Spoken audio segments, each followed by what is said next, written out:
উস্তাদ মুফতি আব্দুল কাইম সাহেব তার নিজের মাদ্রাসার একজন ছাত্রীকে নিজের দায়িত্ব নিয়ে বিয়ে দিলেন, যে বিয়েটা সোশ্যাল মিডিয়ায় প্রচুর পরিমাণ ভাইরাল। দর্শক মণ্ডলী, আব্দুল কাইম সাহেবের অনেক মানবতার ভিডিও দেখেছেন, কিন্তু আজকের ভিডিওটা একটু ব্যতিক্রম ধর্মী, যে ভিডিওটি আপনার বিবেককে নাড়া দিবে। তো সম্পূর্ণ ভিডিওটি না দেখলে আপনি বুঝতে পারবেন না। সম্পূর্ণ ভিডিওটি আগে দেখুন, তারপর বাকি কথা বলছি।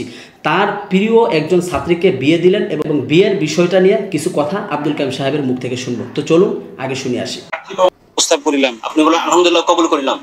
আলহামদুলিল্লাহ কবুল করিলাম। আলহামদুলিল্লাহ আমি প্রস্তাব কবুল করিলাম।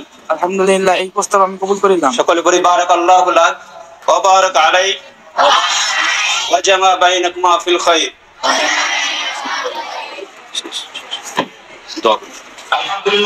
দর্শক মণ্ডলী, সম্পূর্ণ ভিডিওটি দেখলেন। দর্শক মণ্ডলী, এটা হচ্ছে আব্দুল কাইম সাহেব একটা অনাথ শিশুকে এনেছিল, মেয়ে শিশু, তাকে লেখাপড়া করিয়ে যখন বিয়ের যোগ্য হয়েছে, ভালো একটা পাত্র দেখে তাকে বিয়ে দিয়েছে। যে বিয়েটি সোশ্যাল মিডিয়ায় প্রচুর পরিমাণ ভাইরাল হয়েছে এবং আব্দুল কাইম সাহেব কিন্তু প্রশংসার যোগ্য হয়েছে।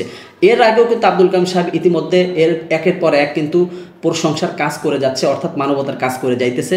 যেমন কারি আবু রাইহান, জুবাইর আহমদ তাসিফ, আব্দুল কাইম সাহেব একসাথেই করতেছে। যাই হোক, আব্দুল কাইম সাহেবের এই বিয়ের ভিডিওটি আপনার কাছে কেমন লেগেছে অবশ্যই কমেন্ট করে জানাবেন। ভিডিওটি ভালো লাগলে লাইক এবং শেয়ার করে দিবেন। সম্পূর্ণ ভিডিওটি কন্টিনিউ করার জন্য আপনাকে অসংখ্য ধন্যবাদ। তো সবাই ভালো থাকবেন, সুস্থ থাকবেন। আসসালামু আলাইকুম ওয়া রাহমাতুল্লাহি ওয়া বারাকাতুহু।